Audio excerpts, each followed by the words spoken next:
everyone for turning up this morning, and to thank God for giving us a good day here. For me, reconnecting with RECSA is personal to me, because many years ago when RECSA was being established, I was part and parcel of that process as a consultant, as a young consultant. And I worked very closely with Dr. Francis Sang, who eventually became the first executive secretary of RECSA. Before then, he was our director of criminal investigations in Kenya. And therefore, I come back here with a lot of fond memories, and I am grateful that this organization has lived all these years to realize the commitments and the vision of the founders of the Regional Center of Small Arms and Light Weapons. I did participate in the drafting of the Nairobi Protocol, and as well as the drafting the constitutive documents which were being handed over here by the fourth, then the third executive secretary to the fourth executive secretary of RECSA. So I am very grateful that I have fortunate to reconnect with RECSA after so many years. Ladies and gentlemen, excellencies, I think I will not give a long speech. I'll just say a few things. One is to thank the outgoing executive secretary, our brother, Lieutenant General Abdulkadir. Our brother, you've done a good job. Thank you for the 5 years of your life and of your career which you have devoted to serve our region. And I want to assure you that you have the prayers, support, and best wishes from all of us, even in your next assignments. We are not in a hurry to see you leave Kenya, because Kenya is your home. And Kenya is the home of every African, and Kenya is the home of all of us. You're welcome to stay as long as you wish, because this is your country. As much as Sudan is your country, Kenya also is your country. And that goes to every other African. When you're in Kenya, feel at home, including our brother who's just joined us. This is your home.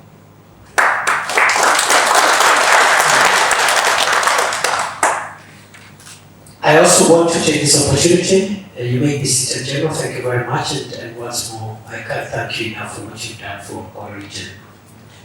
I also want to congratulate and welcome our brother, Mr. Jean-Pierre Betingi. I've listened to your speech. I've also seen your resume.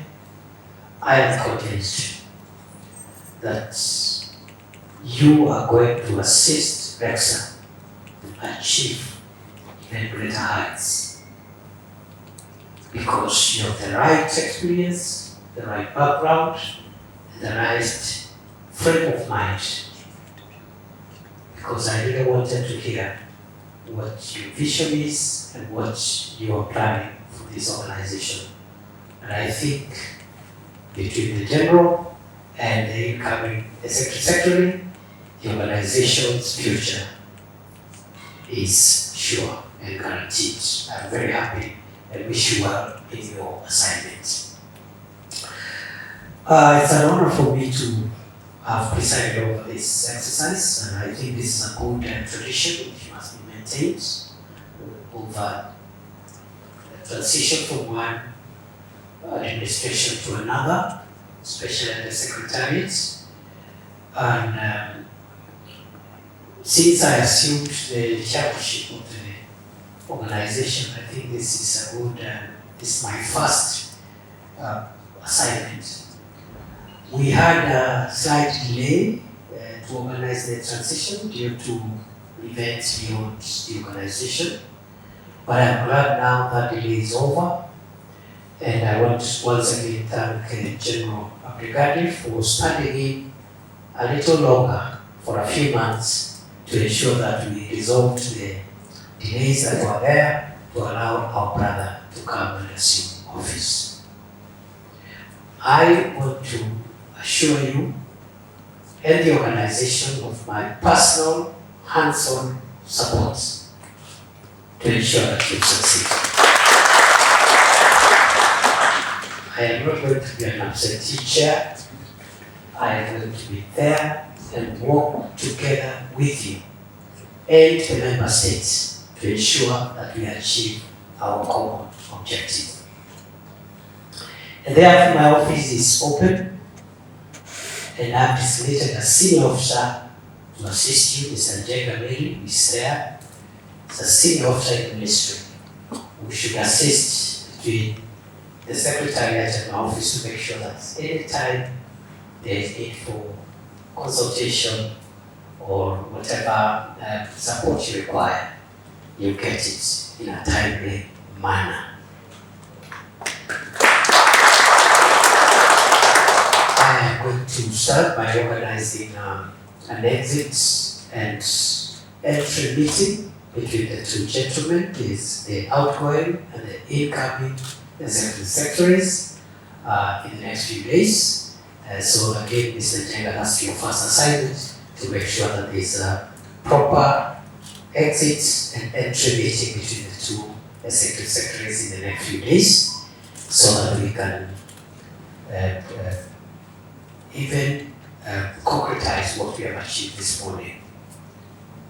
And I am going to refresh my mind on, again, the protocol that I was part of drafting many years ago. I am going to refresh myself and my mind on the resolutions of the 10th Council of Ministers meeting, which was held in Kinshasa, at which I wasn't able to attend, but I was represented by my principal secretary for internal security. And I am grateful to the members for my election to steer the organization on behalf of my colleagues from the member states for the next 2 years. But I want also to commit to the member states that again, in the same hands-on manner, I will be able to follow through all the decisions and the resolutions of the Council of Ministers, so that by the time I hand over the chairmanship to the next chairman at the 11th Council of Ministers meeting, I will have progress to report. And therefore, each and every decision and resolution that was made in Kinshasa between myself and the Secretariat, we're going to work together to make sure that the Secretariat is able to ensure full implementation, to make sure that we walk the talk of our organization. This is a good opportunity for us to reflect on our region and on the countries that are the member states of this organization. This is a good moment for us to reaffirm our commitment to the mission and vision of our organization. Even as I thank the outgoing executive secretary and congratulate the incoming executive secretary, I am aware that many years after the adoption of the Nairobi Declaration and 19 years after the establishment of RECSA, the challenge of small arms and light weapons still lingers in our region. The impacts, the very devastating impacts of illicit small arms and light weapons trafficking remains a priority challenge for Africa and for our region. And light weapons in our region is as urgent and is as a priority as it was during the formation of RECSA. As you're aware, illicit trafficking in small arms and light weapons continue to fuel conflict in many of our countries. It continues to undermine governance in many of our countries. It continues to impede socio-economic development in many of our countries. As we move forward to the next century, we in this part of the world have a challenge to find ways of comprehensively and permanently eradicating illicit trafficking in small arms and light weapons, because I am persuaded that minus the instability that small arms and light weapons are causing in our region,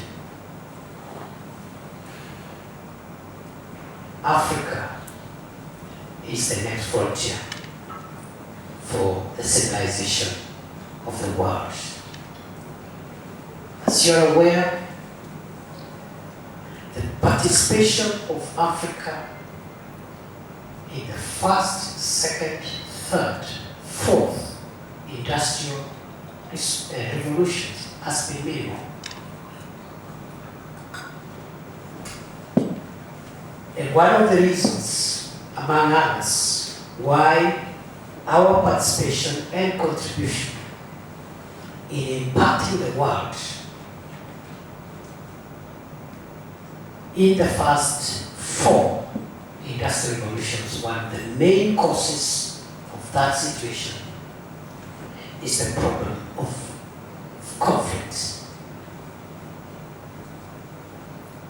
violence, and instability, whose main fuel is small arms and light weapons in the hands of criminals and other unauthorized organizations and persons. And therefore, unless we countermand the negative effects of small arms and light weapons, we as Africans are likely to be left behind again, even as the world moves into the fifth industrial revolution. Yet, unlike in the past, it is during this time that Africa seems to be positioned best and most suitably to contribute and benefit from global progress as promised in the fifth industrial revolution. This is why Africa today is the youngest continent in the world. The majority of young people are residents and citizens of Africa. Other continents are struggling with an aging population, which is unable to assure sustainability of the men and women and the human capital that will drive the world in the days ahead. Africa remains the youngest continent and will remain so in the foreseeable future. Number 2,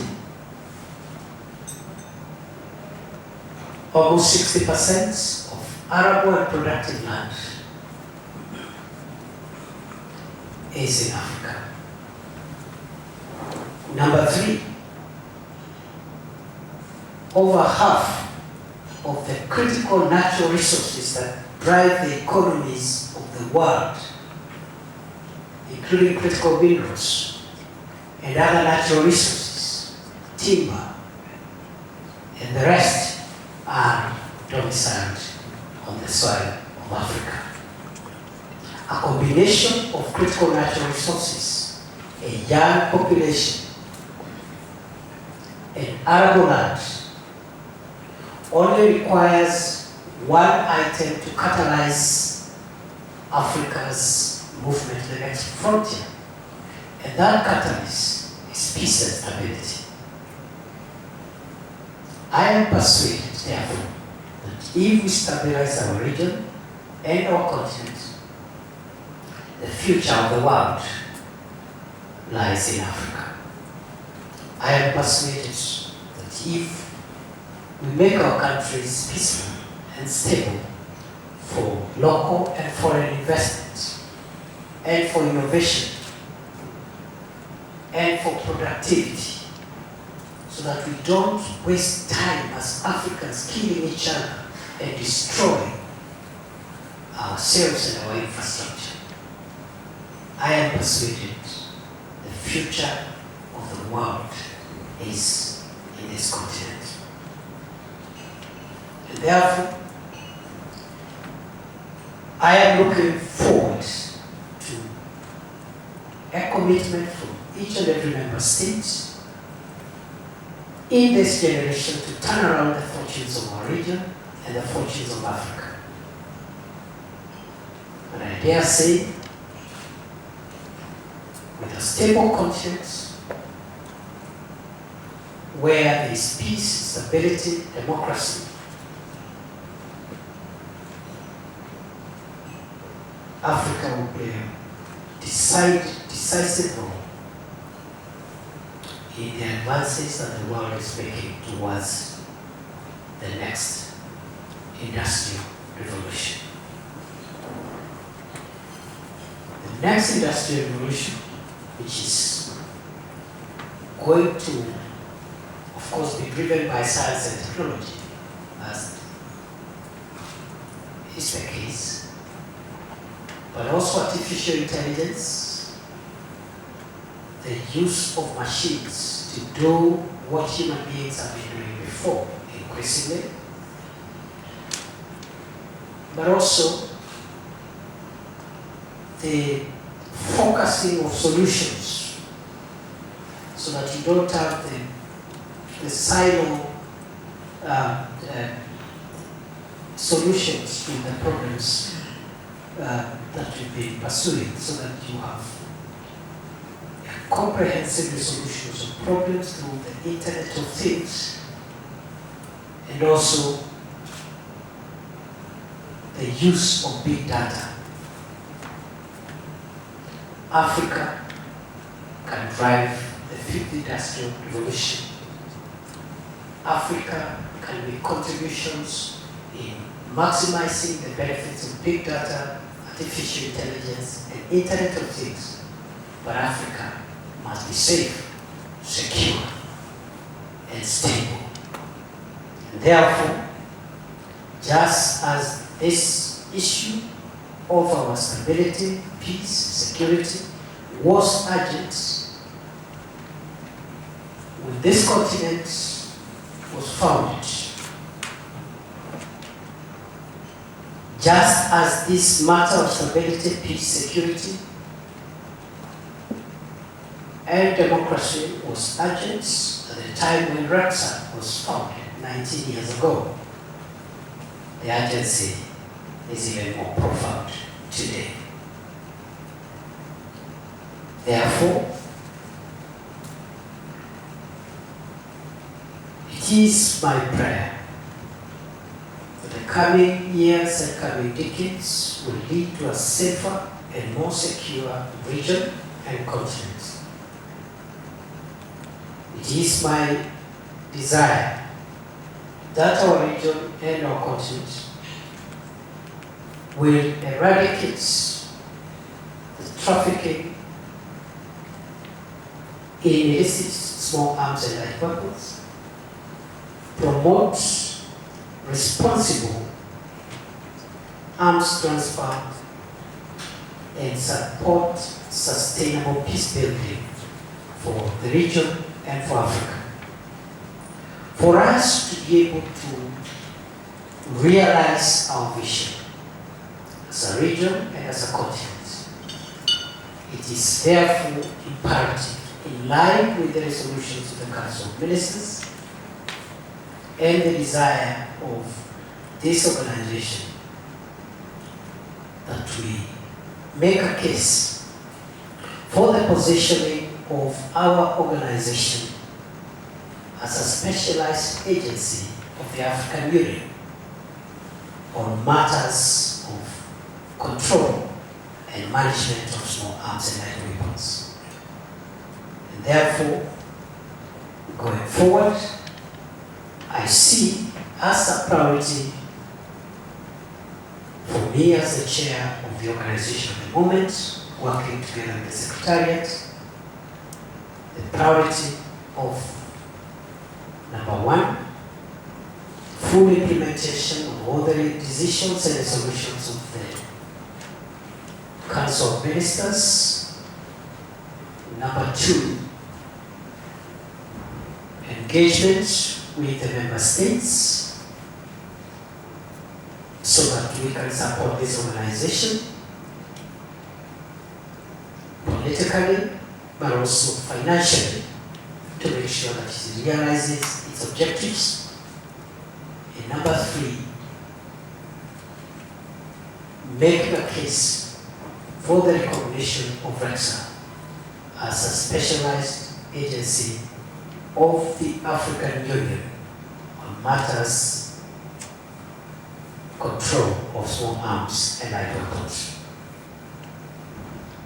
I remain very hopeful that in these 2 short years we will achieve something.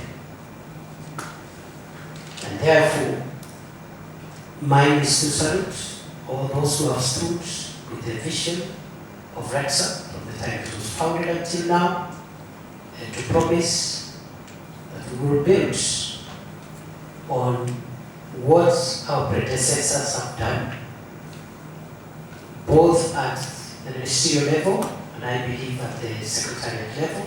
We will build on the successes of our predecessors, learn lessons from their experience, and build a stronger, more vibrant, more successful RECSA for a safer, a more secure, and sustainably stable region and continent. Once more, I want to thank the outgoing Executive Secretary and the team that he has worked with. And I like what the General said about teamwork, because when you see delivery, it is not the head of the organization who is responsible for that delivery. It is a team that works with that head of organization to deliver. And therefore, I want to salute every person who has worked with the outgoing Executive Secretary in the last 5 years, and I think 3 months. And I also hope that you extend the same support to the incoming Executive Secretary so that we succeed as an organization. Asante sana, shukran, thank you. God bless you.